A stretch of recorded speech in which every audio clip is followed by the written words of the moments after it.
Bienvenidos a El Debate. El material que analizamos hoy nos sumerge en una distinción que es crucial. La diferencia entre el deseo sano, natural, de ser amado, y algo mucho más complejo, lo que el texto denomina la necesidad neurótica de amor. Así es, y no es solo una cuestión de intensidad. Vamos a explorar las características que definen esta necesidad, su cualidad compulsiva, casi adictiva, su insaciabilidad, ese pozo sin fondo que parece que nada puede llenar. Y una ceguera muy particular, la incapacidad de distinguir entre quienes ofrecen un afecto genuino y quienes no. Y todo esto nos conduce a la pregunta fundamental que va a guiar nuestra conversación. ¿Es esta necesidad neurótica de amor, en su esencia, un mecanismo de defensa? O sea, ¿una coraza construida para protegerse de una ansiedad fundamental? ¿O es en su raíz algo distinto? La manifestación de una profunda incapacidad de amar, un rasgo profundamente egocéntrico. Yo voy a sostener la primera postura. Argumentaré que esta necesidad es, ante todo, una estrategia desesperada para apaciguar una ansiedad que lo consume todo y que tiene orígenes muy tempranos. Y yo, por mi parte, si bien no niego que la ansiedad está ahí, voy a plantear que es más bien una consecuencia y no la causa.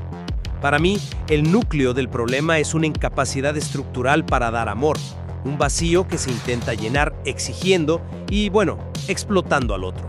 Bueno, desde mi perspectiva, la necesidad neurótica de amor es fundamentalmente una búsqueda de seguridad.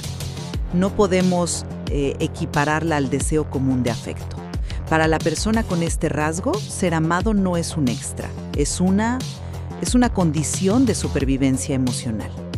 El material es muy claro al describir cómo se sienten si no tienen ese afecto. Desdichados, inseguros y deprimidos. Esta descripción no habla de capricho, habla de un terror existencial.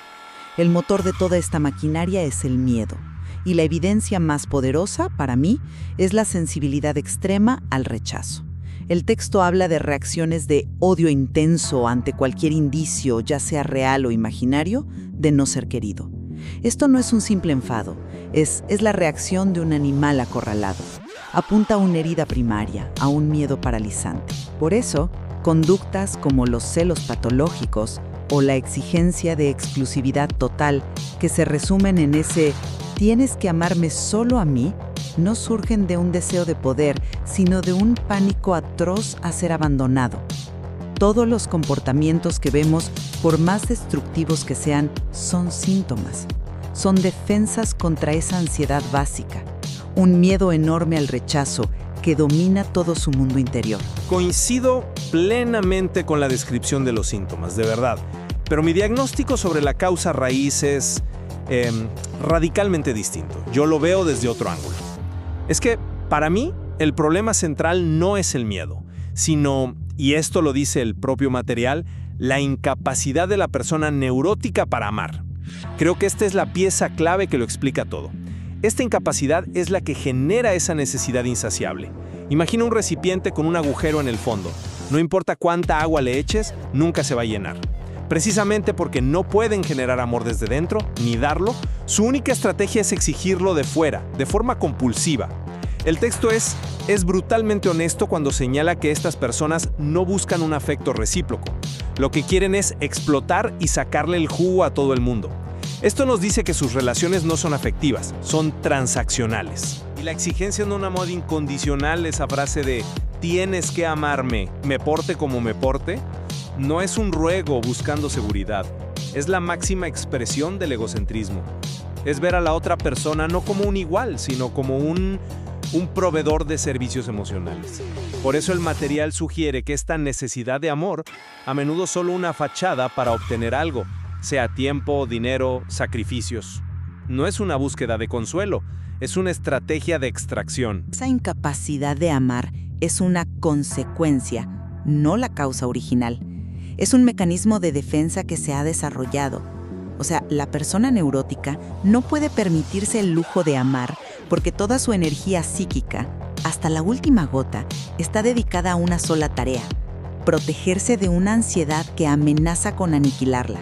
Una ansiedad que, como dice el texto, se ha ido gestando y aumentando considerablemente en el curso de su desarrollo. No pueden entregarse, no pueden ser vulnerables. El amor requiere una sensación de seguridad mínima, de la que carecen por completo. Viven en un estado de alerta perpetuo. Su egocentrismo es el de alguien que se está ahogando. Se aferra a lo que sea, sin pensar si está hundiendo a quien intenta salvarlo. No es malicia, es pánico. A ver, esa metáfora del ahogado es poderosa, pero no me convence del todo la cadena de causalidad. Dices que el miedo impide amar. Yo propongo lo contrario. La incapacidad estructural para amar es lo que genera el miedo y la ansiedad. El texto describe a alguien que es incapaz de dar o querer dar a otra persona. No dice que esté demasiado asustado para dar, sino que es incapaz. Esto sugiere una carencia fundamental. Desde mi punto de vista, la ansiedad surge precisamente de esa desconexión, de la frustración de vivir en un mundo sin poder establecer vínculos genuinos y recíprocos. Al ser incapaces de conectar a través del dar, intentan llenar ese vacío existencial a través del recibir compulsivo. Así, la ansiedad no es la causa de la enfermedad, es el síntoma, es la fiebre de una vida relacional vacía y explotadora. Bueno, pero si fuera como dices, si la raíz fuera una incapacidad estructural y la ansiedad una consecuencia, ¿cómo explicamos la naturaleza específica de esa ansiedad? Es un miedo muy concreto. Miedo al rechazo, miedo al abandono. Eso apunta directamente a una herida relacional temprana, a una experiencia donde la conexión fue peligrosa o inestable. La incapacidad de amar no sería entonces estructural, sino una cicatriz. La persona aprendió que amar, que abrirse, que depender, conduce al dolor. Por lo tanto, se cierra el amor como mecanismo de protección. Y lo que queda es esa cáscara de exigencia y necesidad, un intento de obtener los beneficios del afecto sin asumir el riesgo aterrador de la vulnerabilidad. Es una buena pregunta. ¿Por qué ese miedo específico? Yo diría que el miedo al abandono no es por la pérdida del otro como persona, sino por la pérdida de la función que el otro cumple. Es el miedo a que te cancelen el servicio. Si ves al otro como una fuente de validación y recursos, el rechazo no significa he perdido a alguien a quien quiero, sino he perdido mi fuente de suministro. La ansiedad es real, sí, pero es la ansiedad del adicto que teme quedarse sin su droga, no la angustia de quien pierde un vínculo de amor. Por eso son indiscriminados. No les importa quién les ama, siempre y cuando alguien lo haga, porque lo que necesitan es la función, no la persona. Pero eso nos lleva directamente al problema de la insaciabilidad. Si fuera una mera explotación, como la describes, habría momentos de satisfacción. Uno explota un recurso, lo obtiene y se siente satisfecho, al menos temporalmente. Pero estas personas nunca están satisfechas. El texto deja claro que su necesidad es un pozo sin fondo. Y eso es porque ninguna cantidad de afecto o validación externa puede calmar una ansiedad que es interna. El miedo a la soledad es tan profundo que incluso cuando son amados, la duda persiste. Por eso necesitan pruebas constantes. Es como intentar llenar de agua un colador. La insaciabilidad no es un signo de codicia, es la manifestación de un pánico que nunca cesa. Discrepo. Yo creo que la insaciabilidad se explica perfectamente desde mi perspectiva.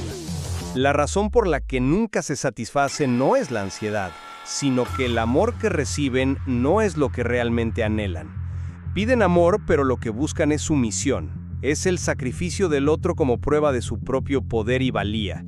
Es menos una relación y más, un servicio de suscripción emocional premium donde esperan soporte 24/7 y cualquier interrupción del servicio, cualquier límite, es motivo de indignación. Como dice el material, buscan obtener algo. Y como el poder y el control sobre otro ser humano nunca pueden ser totales, pues siempre querrán más. El vacío no se llena porque el alimento que exigen, la sumisión del otro, no nutre el alma. Simplemente alimenta un ego frágil que, por definición, siempre tiene hambre. Fíjate que el punto que mencionas, la reacción al no obtener lo que quieren, para mí es la prueba definitiva de que la ansiedad es el núcleo. El odio intenso que sienten cuando no se responde a sus muestras de afecto es una reacción de pánico. No es la ira fría del explotador al que le fallan sus planes, es una rabia caliente, desesperada, Para ellos, el rechazo no es una simple decepción, es una amenaza existencial. Es la confirmación de su terror más profundo, que no son dignos de amor y que están solos en un mundo hostil. Es la reactivación de una catástrofe emocional infantil. La hostilidad es la única defensa que conocen ante un dolor que los desborda por completo. Entiendo que veas pánico en esa reacción, pero yo veo otra cosa. Para mí no es solo miedo, es una ofensa narcisista. El rechazo no se vive como estoy en peligro, me abandonan, sino como una afrenta intolerable a su sentido del derecho. El pensamiento subyacente no es de miedo, es de indignación. ¿Cómo se atreve esta persona a no satisfacer mi necesidad? No sabe quién soy yo. La ira no proviene del terror al abandono, sino de la frustración de que el otro no cumpla con su rol asignado de proveedor incondicional. Es la rabia del ego herido, que se siente con derecho a todo. El odio no es una defensa contra el miedo, es un castigo por la insubordinación. Es la rabieta del emperador, no el llanto del huérfano. Pero ese modelo del emperador implicaría un nivel de conciencia y manipulación que el propio texto parece desmentir. Y este es un punto clave. El material sugiere que la persona neurótica generalmente no es consciente de su incapacidad de amar. Viven bajo la ilusión de que son los seres más capaces de amar del mundo y a menudo se describen así. Esto es lo que hace su situación más trágica, no más maliciosa. Si fueran manipuladores conscientes, sería una simple historia de villanos. Pero no lo son. Su comportamiento no es una estrategia calculada. Es el resultado inevitable de mecanismos de defensa forjados en la infancia que operan de forma automática y fuera de su control consciente. Están atrapados en su propia trampa. A ver, que no sea plenamente consciente no lo exime de ser funcionalmente egoísta. No estoy hablando de una manipulación maquiavélica y calculada, estoy hablando de un autoengaño muy conveniente. La afirmación que a veces hacen, citada en el material, de «no me cuesta trabajo hacer cosas por los demás, pero para mí mismo no las sé hacer», es el ejemplo perfecto de esto. Se presenta como una virtud, una especie de altruismo desvalido, pero en realidad es una justificación brillante que enmascara su falta de voluntad para la reciprocidad. Es una narrativa que, aunque no sea fríamente calculada, es sumamente funcional a su objetivo, posicionarse como el eterno receptor, el que siempre necesita y por tanto nunca está obligado a dar. El autoengaño es la herramienta que les permite explotar a los demás sin tener que enfrentarse a la fea realidad de su propio egoísmo. Es una inconsciencia que les sirve muy, pero muy bien. Me reafirmo en mi postura. Considero que la necesidad neurótica de amor, con toda su complejidad y sus manifestaciones destructivas, es fundamentalmente un intento fallido y trágico de gestionar una ansiedad profunda y arraigada. Las exigencias, los celos, la insaciabilidad, la hostilidad son las herramientas desesperadas de alguien que busca protegerse de un dolor emocional que siente, correcta o incorrectamente, como insoportable. Por mi parte, y reconociendo que la ansiedad es un componente visible y doloroso del cuadro, concluyo que la característica definitoria es un egocentrismo radical y una incapacidad estructural para el amor genuino. La necesidad de ser amado se deforma hasta convertirse en una demanda de servicio, en la que la otra persona deja de ser una persona para convertirse en un medio para un fin, un objeto para calmar el ego, no un compañero en una relación de mutuo afecto y respeto. Nuestra conversación deja algo muy claro. En este laberinto emocional, es sumamente difícil desenredar la causa de la consecuencia. La pregunta sigue en el aire. ¿Es la ansiedad la que congela la capacidad de amar? ¿O es la incapacidad de amar la que genera una insoportable ansiedad existencial? Exactamente. Creo que ambas perspectivas iluminan facetas distintas pero interconectadas de un fenómeno humano muy profundo. El material nos obliga a seguir explorando esa relación intrincada y a menudo dolorosa entre nuestras necesidades afectivas más básicas y nuestros miedos más fundamentales.